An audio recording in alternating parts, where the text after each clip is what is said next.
야곱이 12아들들에게 축복하는 장면을 우리가 긴 시간을 할애해서 배웠습니다. 책망도 있었고 또 축복의 말씀도 있었지만 결론적으로 우리가 보면 그 사람들의 이름은 이스라엘이라는 이름입니다. 그래서 나중에 이제 계시록에 가보면 새하늘과 새 땅에 대한 이야기가 나와요. 거기 보면 12문이 있고 12기초석이 있습니다. 그 12문에 12지파의 이름들이 새겨져 있고 12기초석에는 12사도, 어린 양의 12사도의 이름이 기록되어 있어요. 그 얘기는 12사도와 12지파의 이름만 기록됐다는 게 아니라 그 12지파는 바로 구약의 하나님의 교회, 완전수, 12가 완전수잖아요.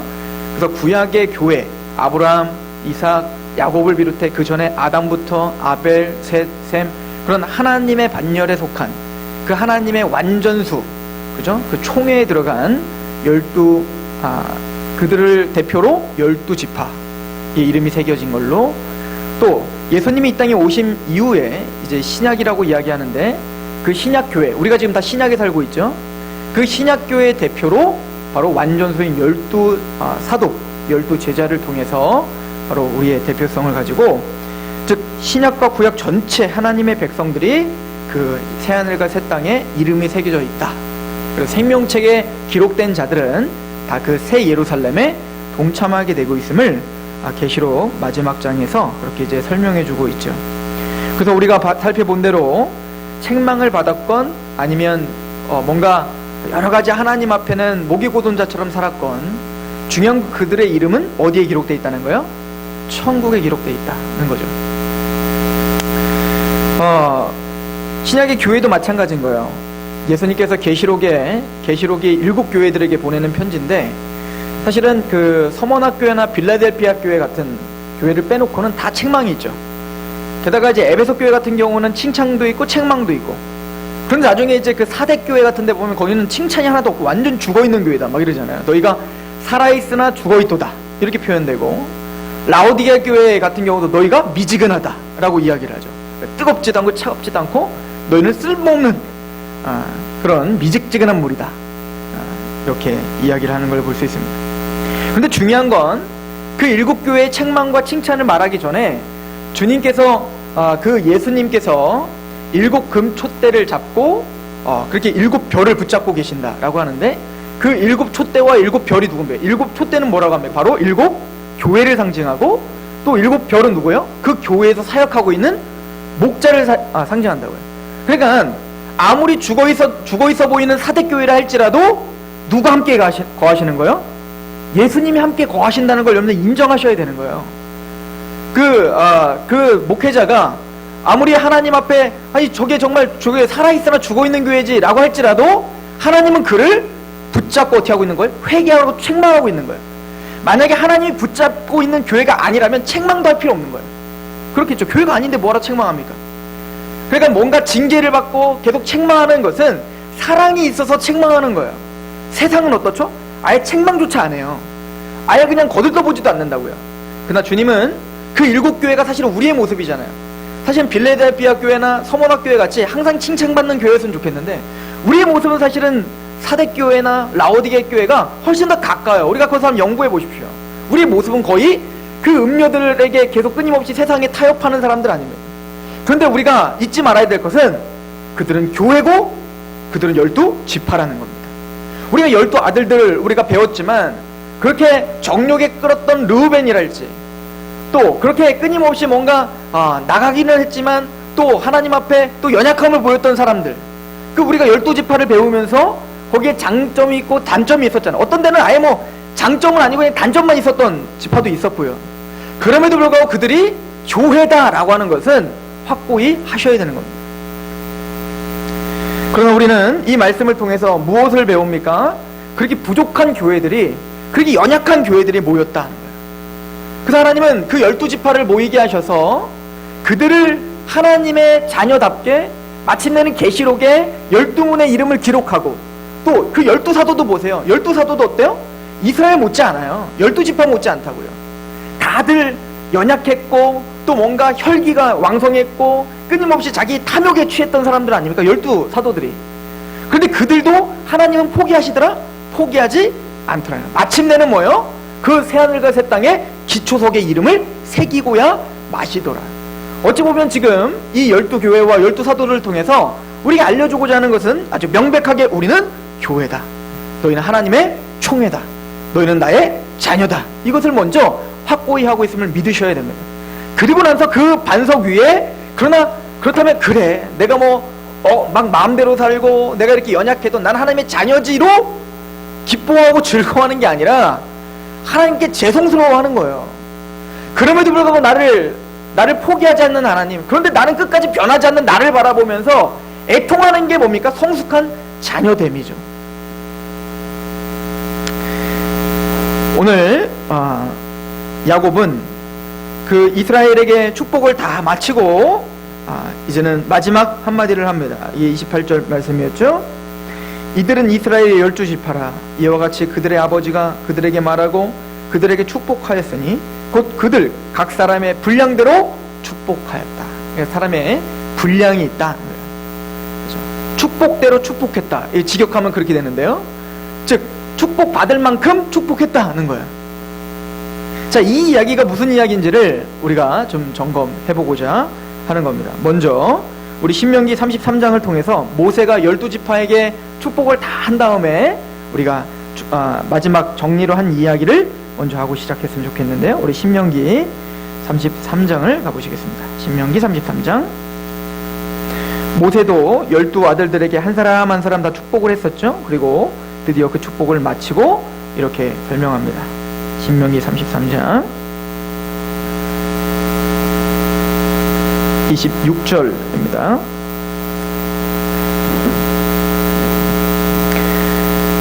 여수론이여 하나님 같은 이가 없도다. 그가 너를 도우시려고 하늘을 타고 궁창에서 위엄을 나타내시로다. 12아들들에게 축복을 다 모세가 한 다음에 마지막 하는 거예요. 여수론이여 사랑받는 자들요 하나님 같은 이가 없다.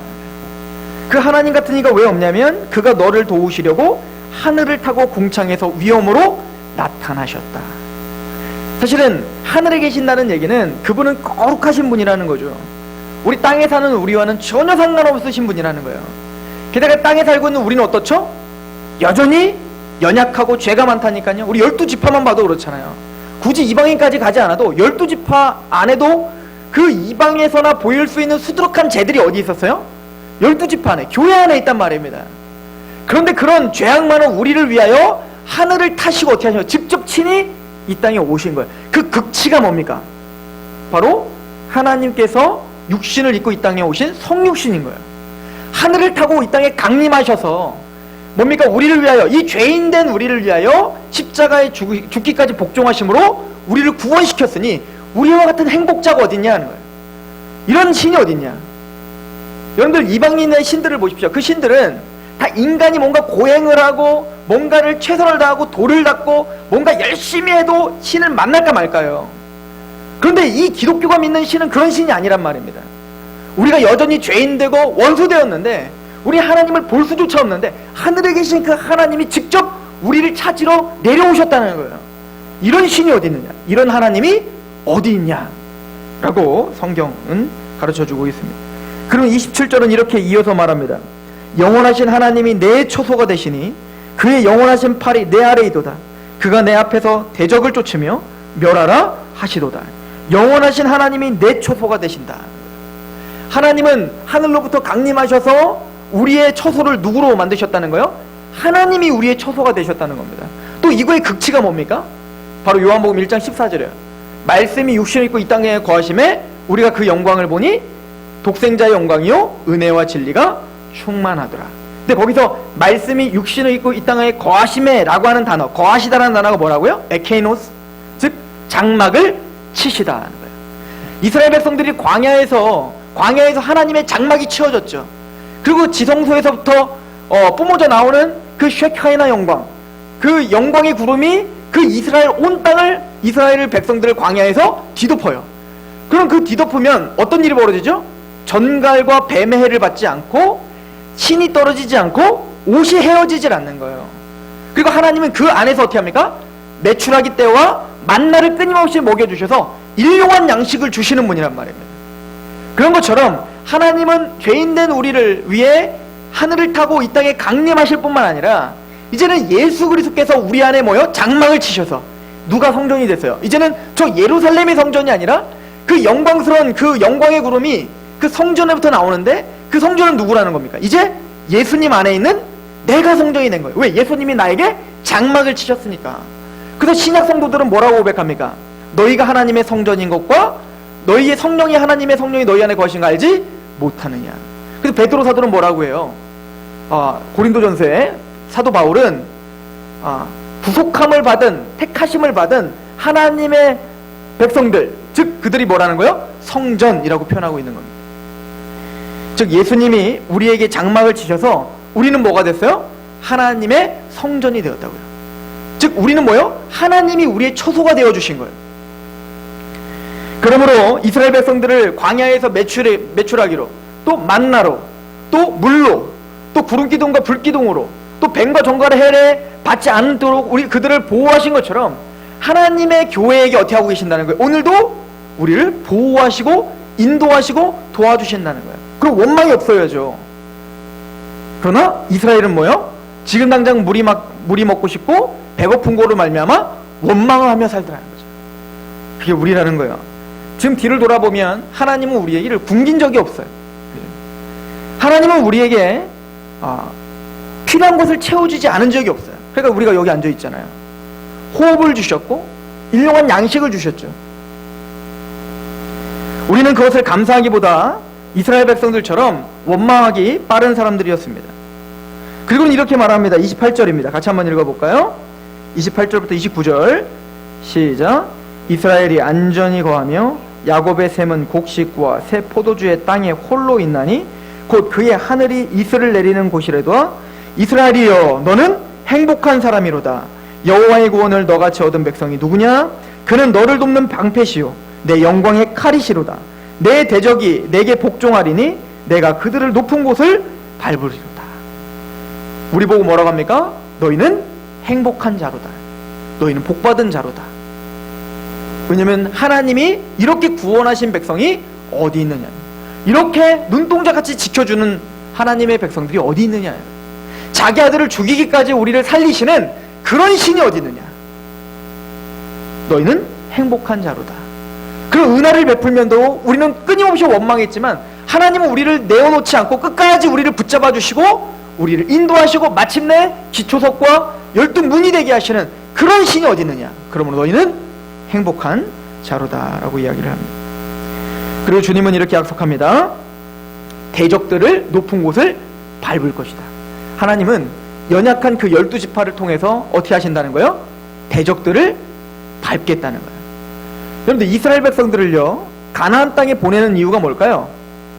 그 가나안의 그 땅은 하나님을 대적하는 땅이고 우상 숭배하는 땅입니다. 근데 왜 광야에서 훈련시킨 연습시킨 하나님의 백성들을 가나안에 보내야 될까요? 그 대적들을 부수기 위함이에요. 왜 하나님은 이스라엘 백성들을 광야에서 그렇게 힘들게 훈련을 시켜야 될까요?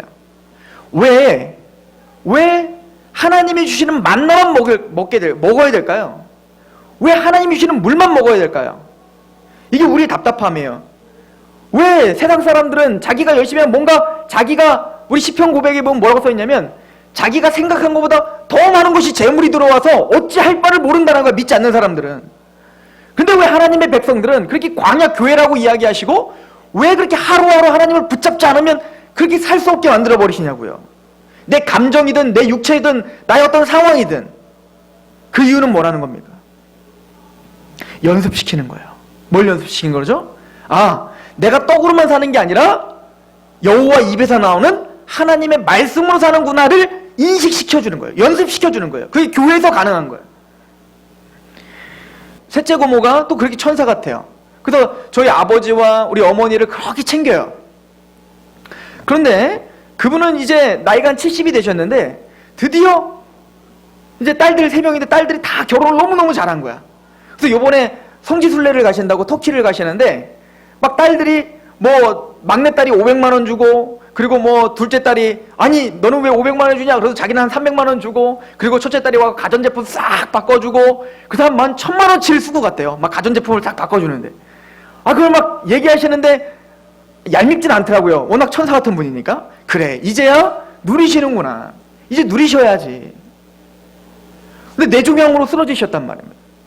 그리고는 병원에 가서 보니까 5개월, 6개월 이게 너무 악성이기 때문에 지금 수술이 아무리 잘 돼도 의사들은 5개월, 6개월밖에 장담은 못하겠다라고 이야기하는 거예요. 그래서 제가 문병을 갔다 오면서 많은 생각을 하게 됐어요. 몇 천만 원짜리 가전제품을 사고, 그리고 막 딸들이 500만 원, 400만 원, 막 800만 원, 1000만 원 막 지금 이제 막 주시고 계시는데 그게 무슨 소용인가? 그게 무슨 소용인가? 그게 과연 어떤 의미가 있는가 하는 거예요. 앞으로 우리 고모의 인생에 그게 도대체 얼마나 큰 의미를 갖겠냐는 거예요. 하나님의 백성들은 죽기 직전에 그걸 깨닫는 게 아니라 우리가 힘이 있어, 우리가 숨을 쉬며 일할 수 있는 이 시대에, 이 시기에 그것을 깨닫게 하시는 거예요. 하나님은 죽기 직전에 그거를 깨달아. 내가 인생 헛살았어. 하나님을 만나야 되는데 그 하나님 앞에 내가 할 말이 하나도 없어. 나는 내 돈을 의지했지 라고 그렇게 인생을 허비하는 것을 하나님은 막아주시고, 이 땅에서 남들보다 조금 고난을 받는 것 같지만 내가 더 낮아져. 맞아요. 내가 그렇게 돈으로 사는 것도 아니고 먹는 거로 사는 것도 아니고 내 자식들 잘 되는 거로 사는 게 아니라 오직 여호와의 입에서 나오는 말씀으로 사는 겁니다를 이미 우리가 건강할 때 배워서 우리의 삶에 더 낮아져 하나님의 마침내 우리를 복을 주려 하시려 하는 거. 이게 은혜라는 거, 이게 행복한 사람이라는 겁니다. 이게 행복한 사람이라는 거예요. 우리 신명기 8장을 한번 가보세요. 신명기 8장. 모세가 이 얘기를 하는 겁니다. 저는 여러분들에게 위로가 있길 원하고 이 말씀으로 우리는 정말 행복한 사람이구나 라고 하는 고백이 나오길 소망합니다. 신명기 8장 11절부터 보겠습니다. 내가 오늘 내게 명하는 여호와의 명령과 법도와 규례를 지키지 아니하고 내 하나님 여호와를 잊어버리지 않도록 삼갈지어다. 내가 먹어서 배부르고 아름다운 집을 짓고 거주하게 되며 또 내 소와 양이 번성하며 내 은금이 증식되며 내 소유가 다 풍성하게 될 때에 내 마음이 교만하여 내 하나님 여호와를 잊어버릴까 염려하노라. 여호와는 너를 애굽 땅 종되었던 집에서 이끌어내시고 너를 인도하여 그 광대하고 위험한 광야 곧 불뱀과 전갈이 있고 물이 없는 간조한 땅을 지나게 하셨으며 또 너를 위하여 단단한 반석에서 물을 내셨으며 내 조상들도 알지 못하던 만나를 광야에서 내게 먹이셨나니 이는 다 너를 낮추며 너를 시험하사 마침내 내게 복을 주려 하심이었더라. 마침내 내게 복을 주려 하심이었더라. 너희는 행복한 사람이로다. 저는 우리 교회에 감사합니다. 왜냐하면 하나님이 이 교회를 인도하시는 걸 보면 넉넉하지 못하게 해요. 항상. 그죠? 얼마쯤 이제 넉넉할 쯤 됐을 때 우리는 또 광야를 스스로 찾아가는 거예요. 그죠? 그래서 우리가 무리를 해가며 우리는 또 청소년을 위해 전사님을 모시는 겁니다. 그래서 또 어려워지는 거예요. 우리는. 왜일까요? 이게 복인 거예요. 앞으로 우리는 그런 길들을 계속 걸어야 돼요. 이 교회는 넉넉하면 안 됩니다. 가만히 있으면 돈이 막 쌓이면 안 됩니다. 계속 흘려보내야 되고 항상 어려워야 되는 거예요. 그게 행복한 거예요.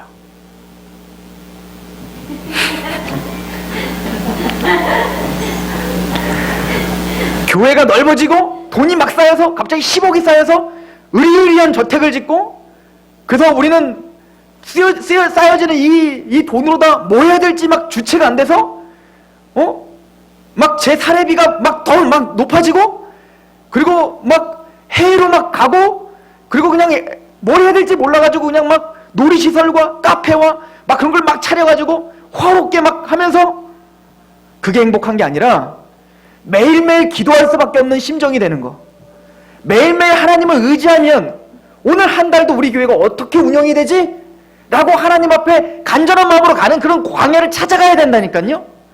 그게 행복한 거라고요. 그때 가봐서 합시다.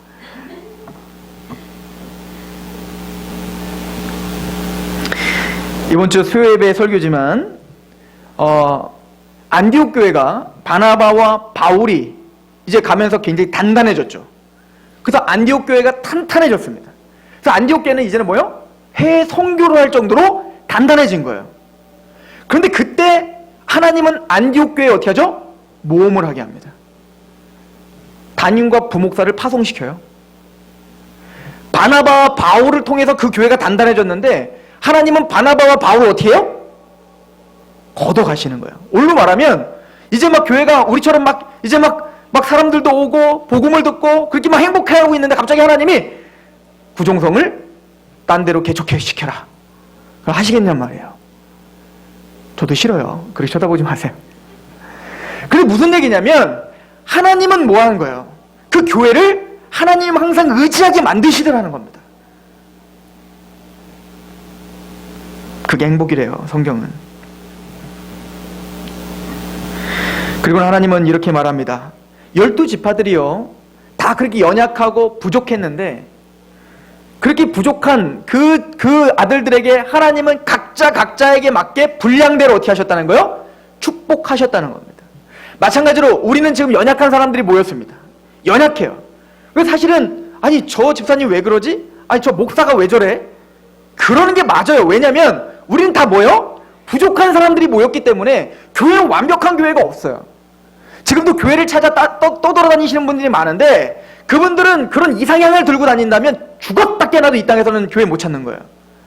왜냐하면 교회는 항상 문제가 있습니다. 그리고 그 문제가 있을 때 그 문제를 왜 주셨을까요? 하나님은 그런 문제 있는 교회로 우리를 부르셔서 하나님은 왜 우리에게 분량대로 우리에게 은사를 주셨을까요? 바로 그 얘기를 하려고 하는 것입니다. 하나님이 이스라엘 백성들을 부르신 목적이 분명했어요. 너희는 제사장 나라가 되라 하는 거예요. 너희를 통하여 하나님의 나라가 선포되어야 되고 너희를 통하여 하나님의 빛이 비춰져야 된다는 겁니다. 그러기 위해선 너희가 힘이 있어야 되고 그러기 위해선 너희가 하나가 돼야 된다는 거예요. 근데 우리는 개개인적으로 너무너무 부족한 겁니다. 근데 그런 부족한 사람들이 서로 톱니바퀴가 연결되는 것처럼 내가 없는 것을 옆에 있는 사람에 있게 하고 옆에 있는 사람이 없는 것을 나에게 있게 다 하셨단 말입니다. 아니 조금만 우리 교회만 봐도 제가 보기엔 다 독특하세요. 하나님이 정말로 분량대로 하나님이 정말 부르셨어. 그죠? 그래서 신약에 있는 교회들에게도 동일한 말씀을 합니다. 로마서, 에베소서, 고린도전서는 은사에 대한 이야기를 해요. 근데 참 재밌죠? 은사에 대해서 말하는 게 로마서, 에베소서, 고린도전서예요.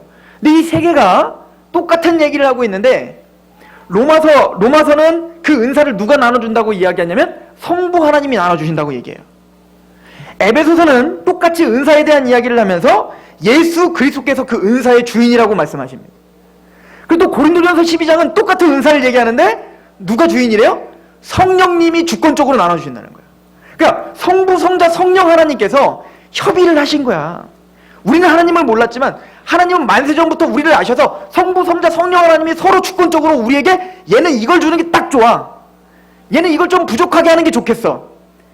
왜냐면 이걸 부족하게 해야 나중에 상록교회라는데 2015년도에 만날 텐데 그 만나가지고 서로 교회를 우리가 만드는 세팅한 그 교회를 만들기 위해서 얘는 요거를 빼내고 얘는 요거를 줘가지고 서로 맞물려서 서로 연합하게 해야 되겠어 라고 만세전에 성부, 성자, 성령 하나님이 어떻게 하셨다는 거예요?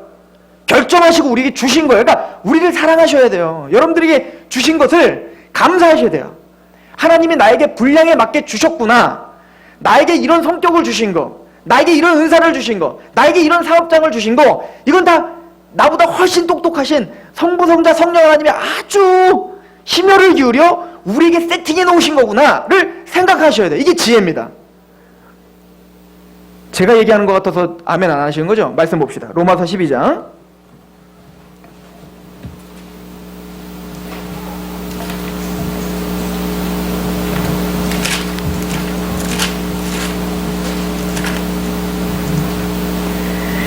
우리가 잘 아는 대로 로마서 12장은 11장까지 구원과 복음과 은혜에 대해 설명한 이후에 12장 1절에 그러므로 형제들아 내가 하나님의 모든 자비하심으로 너희를 권하노니 너희 몸을 하나님이 기뻐하시는 거룩한 산제물로 드리라.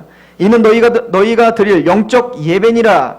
너희는 이 세대를 본받지 말고 오직 마음을 새롭게 함으로 변화를 받아 하나님의 선하시고 기뻐하시고 온전한 뜻이 무엇인지 분별하도록 하라. 이 세상은 어떻죠? 항상 자기를 바라보고 남과 비교하게 만들어요. 이게 세상이에요.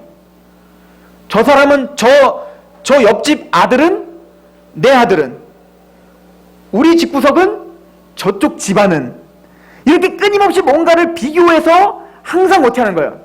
탐욕이 생기게 하는 게 세상이 원하는 거라고요. 그러면 성경은 너희가 정말 은혜를 받았다면, 구원을 받았다면 이 세대를 본받지 말아라. 너희의 몸을 거룩한 산제물로 드려라. 그 첫 번째가 뭘까요? 교회 안에서 그래서 너희의 은사를 활용하라요. 어떻게? 자, 우리 3절 같이 한번 읽어봅시다. 시작. 내게 주신 은혜로 말미암아 너희 각 사람에게 말하노니 마땅히 생각할 그 이상의 생각을 품지 말고 오직 하나님께서 각 사람에게 나눠주신 믿음의 분량대로 지혜롭게 생각하라. 하나님이 너에게 주신 것이 있다면 그것대로만 생각해.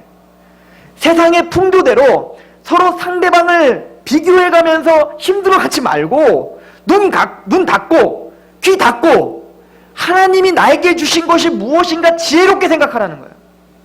하나님이 나에게 부어주시고 그럼 이 상황을 나에게 허락하신 이유가 뭐지? 자꾸 딴소리 듣지 말고 하나님 앞에 내 상황만 보라는 거예요. 내 성격이 왜 이렇지? 나에게 왜 이런 걸 잘하게 하셨지? 왜 나에겐 이건 부족하지? 그거를 생각하는 겁니다. 하나님 앞에. 하나님의 뜻이 있을 거야. 그리고 이 부족한 걸 가지고 또 내가 잘하는 걸 가지고 어떻게 나의 몸을 산제물로 드릴 수 있지? 이게 지혜죠. 이렇게 고민하게 되면 다음 단계는 이거예요. 14절. 우리가 한 몸에 많은 지체를 가졌으나 모든 지체가 같은 기능을 가진 것이 아니니 이와 같이 우리 많은 사람이 그리스도 안에서 한 몸이 되어 서로 지체가 되었느니라. 손 다르고 발 다르고 머리 다르고 혀 다르고 이 다르고 다 다르잖아요. 그죠? 그런 것처럼 하나님이 나에게만 독특하게 주신 것이 이 몸을 세우기 위한 하나의 은혜다라는 걸 깨달으라는 겁니다. 뭔가 남이 부족한 게 보이면 그 부족한 거를 비판하는 게 아니라 그 부족한 게 보이고 비판할 정도 되면 이미 그건 내가 잘할 수 있다는 거잖아요. 그잖아요? 비판한다는 것 자체가 뭐야? 나는 잘하고 쟤는 못한다는 거 아니야. 그러니까 비판하는 거를 멈추고 그걸 내가 채워주면 되죠. 이게 지혜롭게 생각하는 거예요. 이게 하나님 앞에 나의 몸을 거룩한 산제물로 드리는 방법이에요. 그런데 우리는 이런 구체적인 방법은 완전히 등한시해버리고 난 예배자가 되고 싶다는 거잖아요. 아니요. 이거 빼놓고는 예배자가 될 수가 없어. 지혜롭게 하나님이 주신 분량대로 생각하라. 그리고는 10절에 그래서 이렇게 말합니다. 다 이렇게 끝나요. 이 은사는 다 이렇게 끝나. 10절 같이 한번 읽어보겠습니다. 시작. 형제들 사랑하여 서로 우애하고 존경하기를 서로 먼저 하며 부지런하여 게으르지 말고 열심을 품고 주를 섬기라. 소망 중에 즐거워하며 환난 중에 참으며 기도에 항상 힘쓰며 성도들의 쓸 것을 공급하며 손대접하기를 어떻게 하라? 힘쓰라. 자기 은사를 가지고 어떻게 하는 거예요? 최선을 다해 섬기라는 거예요. 부족한 점을 채우라는 겁니다. 그게 예배예요. 그게 산제물로 드리는 방법입니다. 에베소서 가볼까요? 가보세요. 에베소서 4장입니다.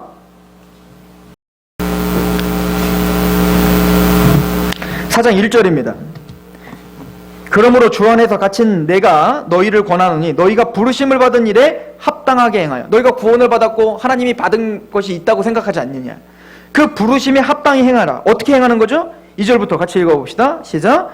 모든 겸손과 온유로 하고 오래 참음으로 사랑 가운데서 서로 용납하고 평안을 맺는 줄로 성령이 하나 되게 하신 것을 힘써 지키는 것. 서로 사랑하고 서로 대접하고 존경하고 하나 되게 힘써 지키는 것. 이게 구원받은 자의 마땅한 바야. 그럼 어떻게 우리가 힘써 사랑할 수 있죠?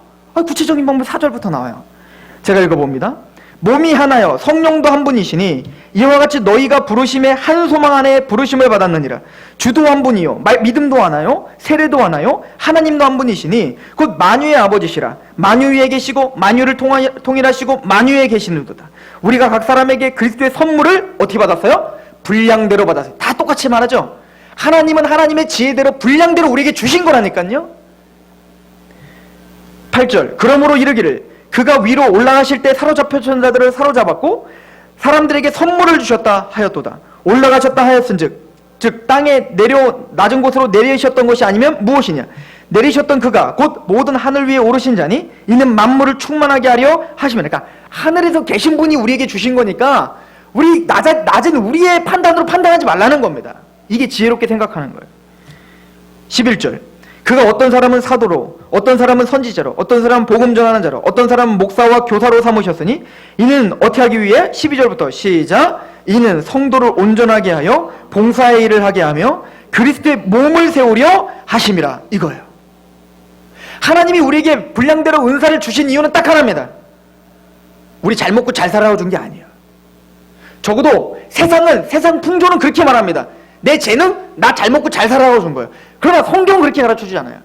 너희가 그리스도의 은혜를 받은 자다 하면 합당하게 생활하라. 우리를 위해 주신 거 아닙니다. 교회를 위해 주신 겁니다. 옆에 지체를 위해 주신 것입니다. 고린도전서 12장도 마찬가지죠. 성령이 주님의 주권 성령이 주권 가운데 어떤 자들에게 예언하는 자로 방언의 통변에 쭉 나오잖아요.